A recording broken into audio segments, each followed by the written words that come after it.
first listen through, what was your favorite? Yeah. Opalite. Yeah. I mean, Opalite. It like makes my body like do this. Yeah, like I kind of like bob to it. Like this is just kind of the vibe of that song. It's fun. Tremendous. It's tremendous. What after listening to the album a few more times, is there a song that maybe the first time you listened to it? That's a great question. And then now you're like, yeah. I feel like Wish List has grown on me. That's the one for me. That's the one for me. And really, I credit that with Kylie. That was her favorite, like right from the get-go, pretty much. And she's smarter than all of us. Well, there's no question about that. Not gonna lie, it's really good. It's really well done. I don't want to get it. I know we're about to get into it in the episode. We'll do a whole show about. And Kylie listened to that first, and she was the one who kind of like told me to go back and listen to that one. And I listened to it while reading the lyrics because sometimes I need to do that. But I think the sentiment behind that song is fantastic. Yeah, and I think, it's very well done. It's clever. It talks about like what life really is about and like what relationships are really about. And I think it's just very well done. But I like all the songs. I like Honey. As you know, Kylie hates being called pet names. That song's fantastic to me because it flips because pet names can be very condescending, right? By nature, like people can for sure take it that way. But when it's said by somebody, called the word buddy, like some guys just hate being don't called call me buddy. I'm not your buddy guy. I'm not your guy pal. But the Honey's fantastic, and I think she hits the nail on the head of like why in a relationship it feels different when somebody calls you honey, when somebody that loves you, and I think that's well done. What do Kylie and the girls like? Is a question. I said Kylie, big fan of Wish List. She was the one who really turned, like, she was like, no, you need to listen to that one again. That one's fucking really awesome. Completely agree. And that's Kylie's mentality too. She's not a materialistic person. She's never been. All she cares about, like, whenever I ask her what she wants for Christmas or a birthday or whatever, she gives me fucking nothing. She's like, oh no, I don't want anything. I just want to spend time with you. It's like, I know you want something and I don't know what to get you. So just help me out. Help me out. Just got to start throwing. You got to plan ahead, Jason. You just got to start throwing stuff out there. I know. So I have done it a couple times. Oh my gosh! Like, look at this foot massager. I know. I don't listen. I've gotten better. Where I like buy things the moment. Just watch. I don't need a fucking foot massager. Yeah, no, she's not just into lean that, into it. That's not her vibes. Going down to the wire on Monday night. The rest of the Week 5 in the NFL. We're also going to talk about what everybody has been waiting for, our official reviews of The Life of a Showgirl. Nice. Well, I don't know why people give a fuck what we think about it. But yeah, I don't know why they would think it's not like we're musical experts. We're a bunch of fucking idiots. So let's get into it right now with some new news. I love it. First item of new news, though, we have incredible guest episode. That's right. Coming to you next Monday. We sat down with Dwayne "The Rock" Johnson. That's right. Talked to him about his new movie, The Smashing Machine, WWE's Attitude Era, his football career at the U, and how he became one of the most famous people on the planet. That's right. Again, the episode will be dropping Monday, October 13th. Stay tuned at the end of this episode for a sneak peek of that conversation. And like we said last week, we've been rolling out our previously recorded Wondery Plus bonus episodes to our main feeds. That's right. If you didn't pay for it, you're in luck. It's about to get to you right now. You might see some of our old Film Club's Heights hotlines about relationships and the episode where we called Ed Kelce for parenting advice, which I assure you, you're going to want to hear that and adhere to none of it. So if you're wondering why our haircuts, our outfits look different, it's because those are previously recorded for Wondery Plus subscribers only. Now we are pushing all this content to be available. We're men of the people. We're men of the people. Wondery and us have colluded together to bring you some of the exclusives. I don't really know how all this works. All I know is that it's going to be dropping. It's going to look like I have gray in my beard, even more so than I do now. Don't be thrown off. All right. And maybe the most demanded piece of new news all time. Most demanded piece of new news. I mean, dude, there are so many people tweeting, asking my opinion, and let's just give it up for Taylor. Let's just give it up for Taylor real quick. That's the appropriate. She's done it. She's done it again. She's done it again. No question. She's put the world on tilt.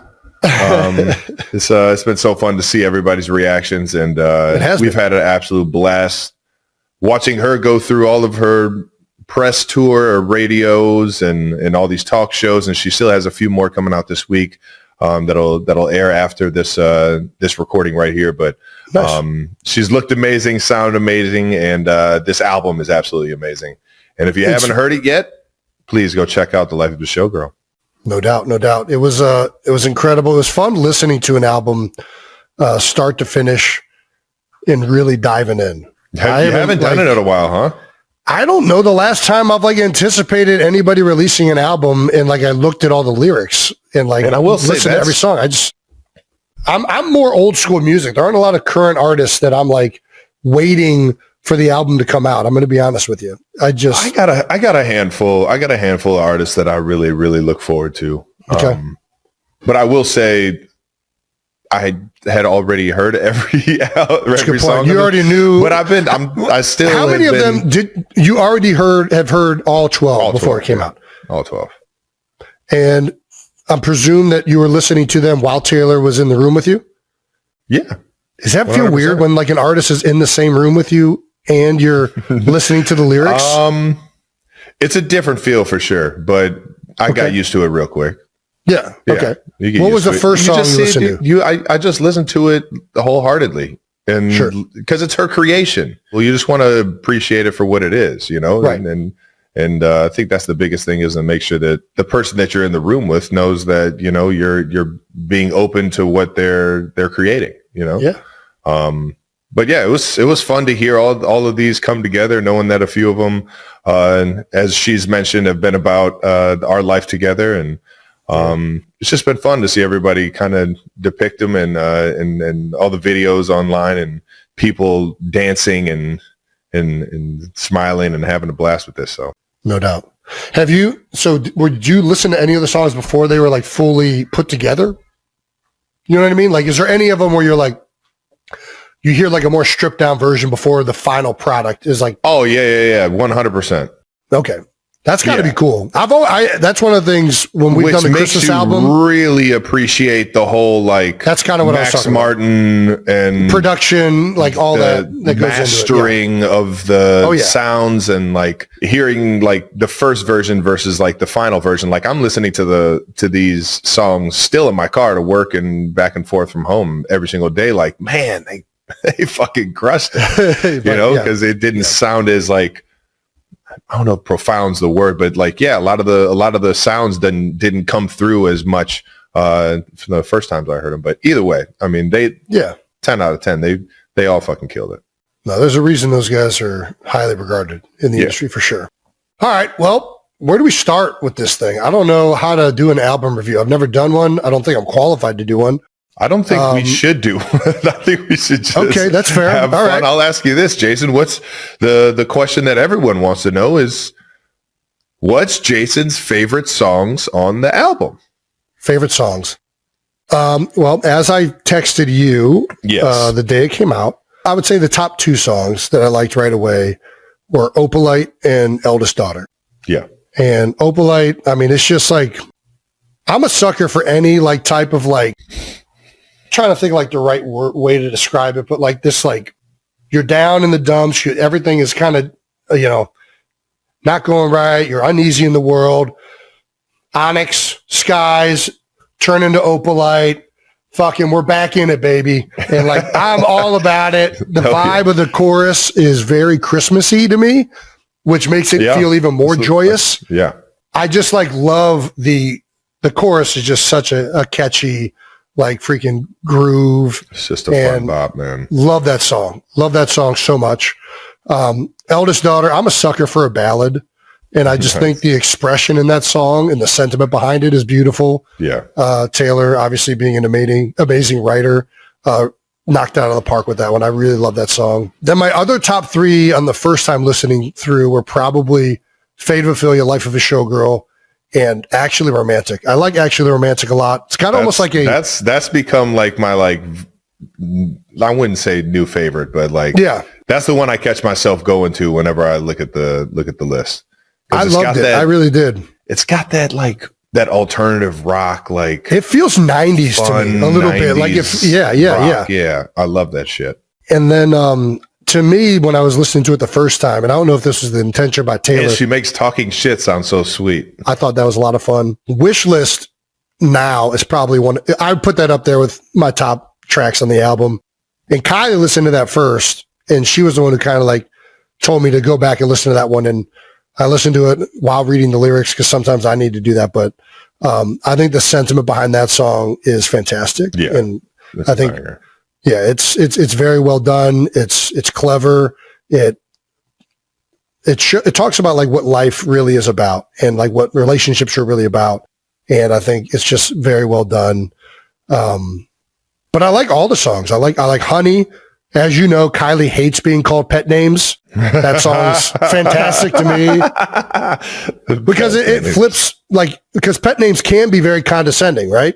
By nature, like people can for sure take it that way. But when it's said by somebody, called the word buddy, like some guys just hate being don't called call me buddy. I'm not your buddy guy. I'm not your guy pal. But the Honey's fantastic, and I think she hits the nail on the head of like why in a relationship it feels different when somebody calls you honey, when somebody that loves you, and I think that's well done. Wood, great soundtrack. How do you feel about Wood? Let's ask this. How do you feel about Wood? It's a great song. It's a great song. Yeah. Do you feel like do you feel, trying to think of the word. Do you feel not confident? Do you feel cocky? Do you feel cocky about the song Wood? No, like I mean, any song that she that's references me. That's not just any song. It's very like this is a very specific you. I love that girl. So what do you mean? Any song that she would reference me in any? Well, it's not just you though. It's an appendage. It's not just you as a. What? It's a very specific thing. I think you're not understanding the song. Jesus Christ, Travis, come on. No way. Redwood tree ain't hard to see. I thought redwood was a little bit, that's a generous word, I think. I think if somebody wrote a song about me, it'd be like Japanese maple, sometimes can see. Japanese maple.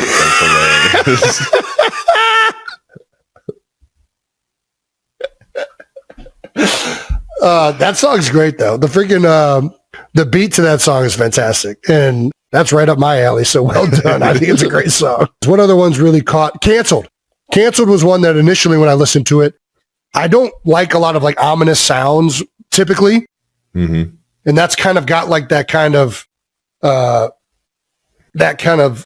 tone to it, right? It's like almost like a Reputation freaking, we're in like the Serpent era type deal going on. Yeah. But I think it's fucking awesome. Like pushing back on the concept of like cancel culture. Yeah. The way the internet like hyper fucking like analyzes people that they don't even know and all this other shit. And like how you really find out who your true friends are. Canceled feels to me very similar to a football team in a lot of regards, where like when you're winning, everybody's friend. It's the best thing in the world, but you really find out a lot, and you find out more about teammates and people when the losing starts, when shit isn't going well. And then people's true intentions and nature really comes out. And I feel like there's a lot of carryover into that song and to what she's talking about specifically. So I really love that song as well. But yeah, I still think my top two are Opalite and Eldest Daughter. I think Opalite might be one of the most, it's up there with my favorite to listen to songs, certainly that I've ever heard recently. So it's a fun one right now in the car. You just can't help but like jam out to it. Very good tune. Very good tune. What do Kylie and the girls like? Is a question. I said Kylie, big fan of Wishlist. She was the one who really turned, like she was like, no, you need to listen to that one again. That one's fucking really awesome. Completely agree. And that's Kylie's mentality too. She's not a materialistic person. She's never been. All she cares about, like whenever I ask her what she wants for Christmas or her birthday or whatever, she gives me fucking nothing. She's like, oh, no, I don't want anything. I just want to spend time with you. It's like, I know you want something, and I don't know what to get you, so just help me out. Help me out. Just got to start throwing. You got to plan ahead, Jason. You just got to start throwing stuff out there. I know. So I have done it a couple times. Oh, my gosh. Look at this foot massager. I know. Listen, I've gotten better where I like buy things the moment just watch I don't need a fucking foot massager. Yeah, no, she's not just into lean into it. That's not her vibes. There's definitely a lot for Jason to comment on, and I'm here for it. Can't wait for the teasing to begin. Teasing? We kind of already got that out of the way. What would I tease about? His maple tree? The Japanese maple, baby. I have more of an ornamental tree cock. My cock is more of an ornamental bush.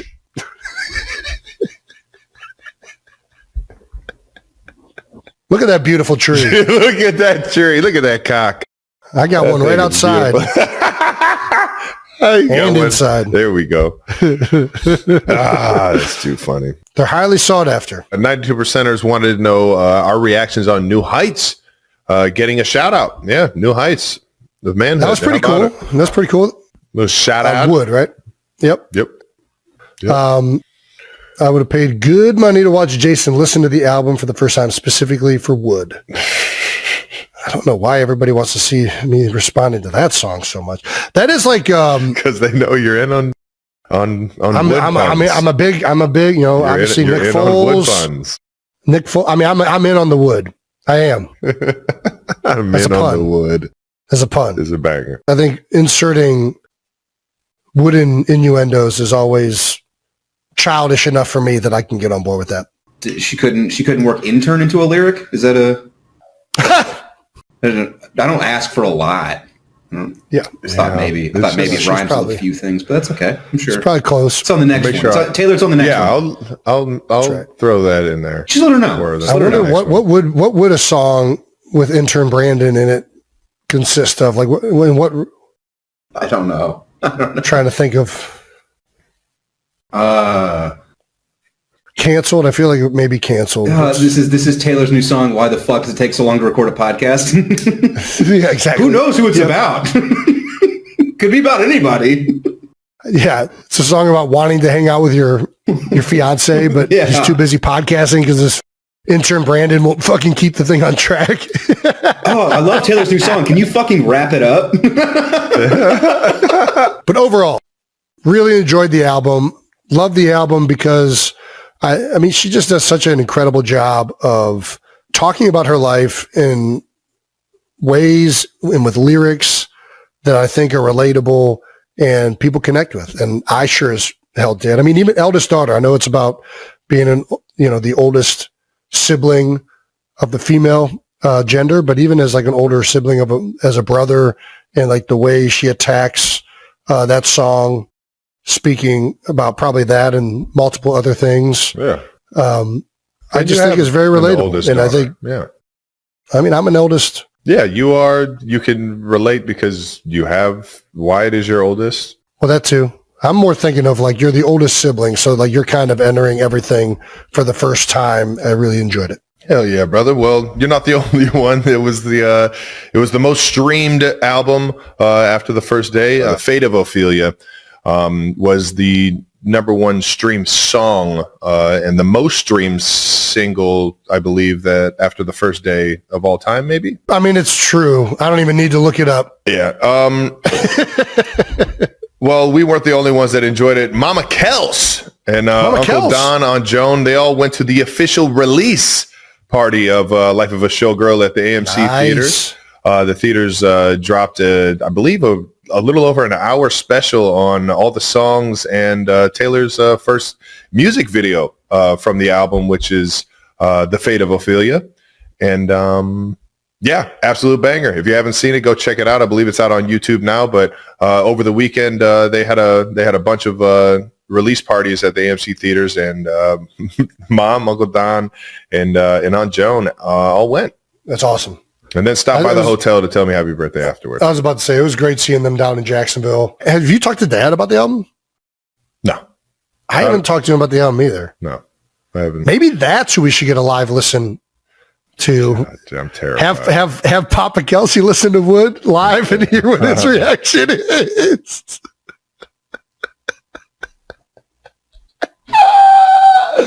Oh my God, I'm going to do it regardless, even if we don't put it on camera. I'm just going to do it. Taylor Swift makes her dazzling debut on Kylie Kelce's Not Going to Lie podcast, an intimate, luxury-level conversation between America's most talked-about sisters-in-law that instantly turned viral gold. As Taylor opens up about her new era, her chart-topping album Life After Travis, and the fairy tale engagement that melted millions of hearts, the room fills with laughter, warmth, and surprise. Just as emotions peak, the moment takes a heart-melting twist. Kylie's adorable daughters, Wyatt, Elliot, and Bennett suddenly burst into the recording, waving to Auntie Tay and shouting, "We missed you, Mommy, and Finley too." The chaos turns pure magic as Taylor's radiant smile lights up the screen, blending celebrity glamour with real-life tenderness. The scene captures not just a pop icon's romantic fairy tale, but a rare, unfiltered glimpse of family love, humor, and connection. The kind of genuine moment that reminds fans why Taylor Swift isn't just a superstar. She's a story the whole world wants to keep watching. As soon as Taylor Swift's sweet hello filled the mic, chaos turned into pure cuteness. Kylie's nieces, Wyatt, Elliot, and Bennett couldn't resist crashing the moment, their little voices bursting through the air with joy. "Hi, Taylor." "Hi, Uncle Trav." They squealed, their laughter echoing like music. Wyatt, proud and fearless, pressed her face close to the mic and shouted, "We miss you, Mommy!" Finley, too, forcing Kylie to pause the podcast, laughter spilling everywhere. Taylor couldn't stop smiling, teasing softly. "I miss you all more, especially those drum solos, Wyatt." Elliot waved wildly, asking, "Did you bring snacks?" While Bennett bounced on Kylie's knee, chanting, "Auntie, sing the kitty song." Taylor played along, giggling, "Only if you promise not to teach it to Uncle Trav as a touchdown dance." The sweetness peaked when Wyatt, suddenly serious, whispered, "Tell Mommy to come home soon." Taylor's voice softened like a lullaby. "I will, baby. Big hugs tonight, virtually and for real." Kylie broke the tender silence with her mock newscaster tone.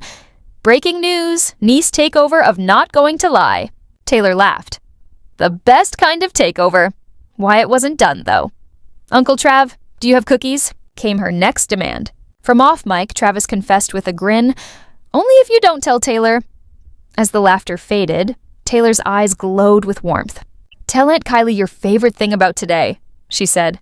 Dresses twirled, giggles bubbled, and Wyatt declared the final verdict with all the authority of a tiny judge. "Aunt Taylor, guilty of stealing our hearts."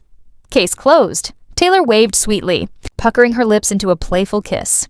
"I love you, little troublemakers," she said softly. "Save me a bedtime story and maybe one extra cookie." Wyatt, ever the planner, beamed with pride. "We'll save two, one for Auntie, one for Finley." Kylie leaned toward the mic, whispering to Taylor with a teasing grin, "You just earned yourself honorary PTO, unlimited tickle time, and full story duty." Taylor's laughter sparkled through the room. "I accept the terms. Sing-along mandatory," she quipped, her tone pure joy. Bennett's voice rang out, high and gleeful. "Bye, Auntie!" Taylor's heart melted. "Bye, sweetheart. Dream of sparkly things and silly dances." Wyatt's voice softened with sincerity. "And tell Mommy we made art." Kylie closed warmly. "Thanks for popping in, Tay. The nieces are officially lifelong members of your fan club." Taylor smiled, humbled. "Tell Uncle Trav to practice his bedtime song. He's got big shoes to fill." Kylie chuckled. "Domestic is the vibe. We should have had you bring a guitar and a casserole, but instead let's dive into gossip and future plans. Your TS12 album, I pre-ordered the second it dropped. How does it feel, Tay, having it finally out in the world?" Taylor's expression turned thoughtful. "It's always surreal. Releasing an album feels like setting paper lanterns afloat on a quiet river, just hoping the current is kind. This one feels deeply personal, yet lighter, filled with humor and nostalgia. I've already made a playlist called Taylor Mornings, a true public service." Kylie smiled knowingly. "So, life after the big ring, how different is it?" Kylie laughed playfully, leaning closer with a mischievous grin.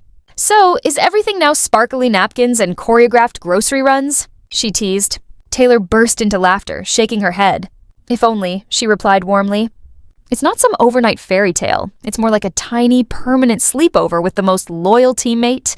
You know when life gets so busy, and then you finally get a weekend that actually feels like a real weekend?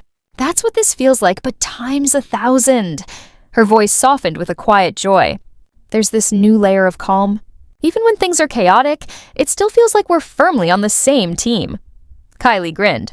Team Kelce Swift, that's merch right there. Taylor smiled at the thought, and Kylie leaned in again. Speaking of team stuff, does Travis still insist on proofreading your liner notes, or is he more of a coffee-fetching fiancé? Taylor chuckled. He's more of a, can I try one lyric? Kind of fiancé. He'll listen to a chorus and say, that's the one I'd yell if I scored a touchdown. Which, honestly, is the highest compliment he can give. She added with a laugh. And yes, sourdough, he never shows up empty-handed. He brings snacks to every recording session like an overexcited catering manager. Kylie nodded approvingly. Sounds like a keeper. Then her tone brightened, full of curiosity. Okay, wedding talk. You know I'm obsessed with weddings. I follow brides on Instagram like a detective. So, are we thinking small and magical, big and theatrical, or maybe a backyard band with a bounce house? Taylor gasped dramatically, her eyes wide in mock horror. Kylie Kelce, do not invite inflatable attractions under my floral arch. Honestly, we're leaning towards something intimate and intentionally joyful, family-filled, music-driven and overflowing with emotion, with an unreasonably long playlist of songs guaranteed to make my dad cry, which has basically become the official family sport. Kylie laughed. A dad cry playlist? We'll submit suggestions. Jason will probably add 3 songs about sausage, and Mahomes can handle the halftime show. Taylor chuckled. I can already hear Jason's anthem of the grill. But truthfully, I just want the people who raised us and know all the inside jokes to be there. And full transparency, I'm obsessed with handwritten vows. There's something beautifully human about slow handwriting in a world that moves on autoplay. Kylie smiled. Yes, slow handwriting and gluten-free cupcakes for every table. I'm in love with it. Now tell me, Marie Kondo level, which part of wedding planning is sparking the most joy for you so far? When asked which part sparks pure joy, and which part drives her to nearly type emails in full caps, Taylor smiled. The joy? Definitely the florals, the songs, and creating a playlist that won't embarrass anyone over 40. The irritation? The endless micro-decisions that feel like they shape the destiny of mankind. Napkin color, Kylie. Napkin color can break souls. It's sacred ground, and I will defend it with my life. Kylie laughed. Preach? Then she teased, have you taught Travis your signature slow dance move yet? The one that makes it look like you're floating? Taylor grinned. He's trying. Every rehearsal turns into a touchdown celebration, and honestly, I love the passion. He's got a shoulder shimmy he swears is romantic. I call it adorable chaos. Kylie leaned in. Okay, mom to mom, snack queen to snack queen. What's his latest tour food obsession? Taylor laughed softly. Still a massive sourdough guy, but lately, I've converted him to these artisanal granola bars he claims are for training, yet eats secretly in his locker at midnight like a teenager hiding candy. Kylie chuckled. Ah, the keeper of midnight granola herself. Speaking of teamwork, how do you balance 2 mega public lives? You command arenas, he rules stadiums, and I survive toddler tantrums the size of Texas. Taylor smiled knowingly. Honestly, boundaries are sacred. We've created zones. Public zone, family zone, and an absolutely unrecordable living room zone where the dinosaur dance reigns supreme. It's all about guarding what's ours while sharing what feels right. And humor, it's the glue. If you can laugh at the madness, it stops feeling so heavy. Kylie nodded. Laughter and dinosaur dances, truly the cure-all. Now tell me, honeymoon stage or honeymoon planning? Are we talking secret island hideaway with coconuts for every meal? Taylor laughed. Oh, I want the island and the coconuts, but also the comfort of home. Maybe something short and sweet abroad, then a cozy stretch at home. Honestly, the little things excite me most. Learning a recipe together, failing spectacularly, and laughing through it all. That's real romance. Kylie smirked. Recipe failure, the cornerstone of every great marriage. And hey, if you ever need a crash course in getting a toddler to nap while dad practices touchdown dances, I'm your girl. Taylor's voice softened. You're the oracle of bedtime magic. I love the idea of having a 3-song buffer before cutting the cake, so everyone finishes dessert without missing the rhythm. Kylie smiled warmly. Final question. What's your best advice for newly engaged couples trying to keep the spark alive when life turns into one endless to-do list? Keep the spark alive when life turns into one endless to-do list. Taylor smiled softly. Keep curiosity alive. Ask each other strange, beautiful questions every week. Like, what's a childhood smell that still makes you nostalgic? You'd be amazed what you discover when you schedule wonder. And make room for ridiculous dates. Once a month, we do something completely silly. It keeps joy alive and love playful. Curiosity, laughter, and napkin color democracy. That's our formula. Kylie grinned. Taylor, thank you for being so open and for bringing calm to the chaos of wedding planning. I'm so thrilled for you. Taylor laughed. Thank you, Kylie. I adore you. And if napkins spark debate, I'll bring samples. Kylie teased. We'll host a full napkin summit. Food, granola, maybe a slow dance rehearsal featuring Travis's touchdown shimmy. Later that week, Jason Kelce revealed his favorite songs from Taylor Swift's chart-shattering album, The Life of a Showgirl. During the October 8th episode of New Heights, Jason and Travis praised the record with heartfelt enthusiasm. She's done it again. Travis gushed proudly about his fiancée, beaming over the viral reaction since its October 3rd release. Jason, meanwhile, confessed it was the first album he'd listened to start to finish in years, singling out Opalite as his favorite, calling it haunting, cinematic, and reminiscent of A Christmas Carol. Jason's admiration deepened when he praised eldest daughter, before revealing Kylie's personal favorite, Wishlist. Kylie actually listened to that one first, he shared warmly. She told me to go back and really hear it. I listened while reading the lyrics. Sometimes I need to do that.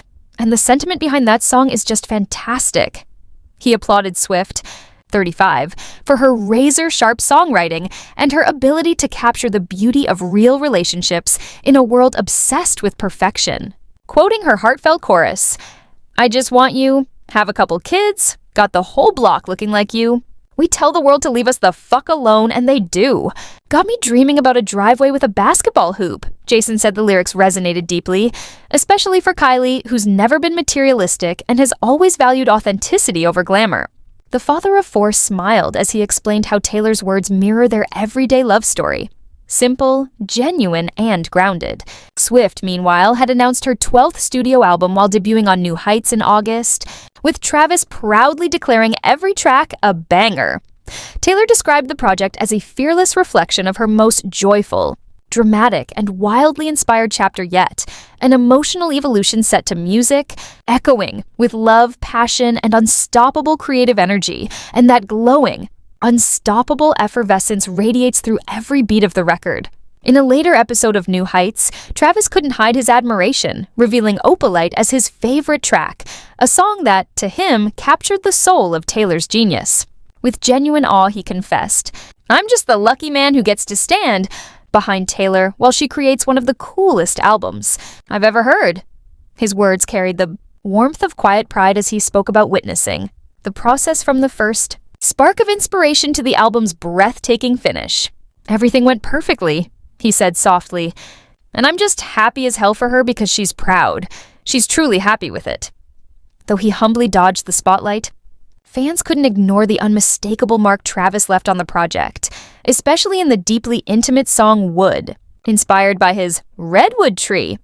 When Jason teasingly asked which part of him the lyrics referenced, Travis smirked and replied, I think you're not getting the meaning of the song.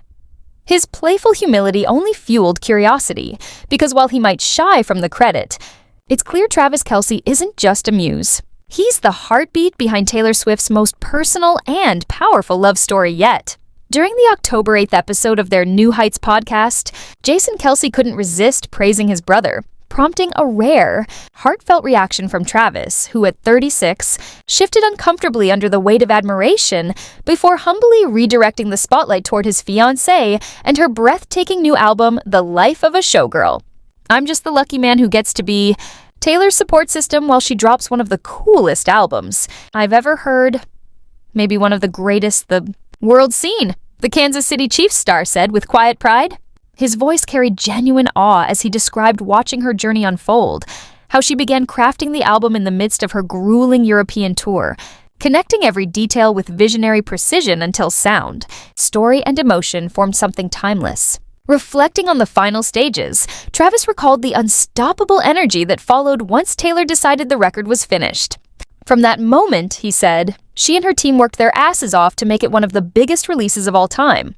His admiration wasn't loud, it was reverent, the kind of love that speaks through respect, pride, and a deep awareness of witnessing greatness up close. Travis's voice softened with pride as he admitted, "I'm just happy as hell because she's happy with it," his words echoing pure admiration for Taylor's triumph. "She's proud of this, and I'm proud of her for fighting through every challenge to live her dreams."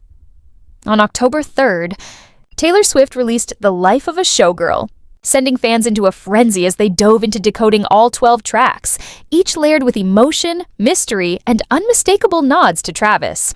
But one song, Wood, instantly became the heartbeat of the album, leaving listeners breathless and intrigued. Jason Kelce joked it was about Travis's magic wand, but fans quickly realized its deeper symbolism: desire, strength, and emotional awakening wrapped in Swift's poetic honesty.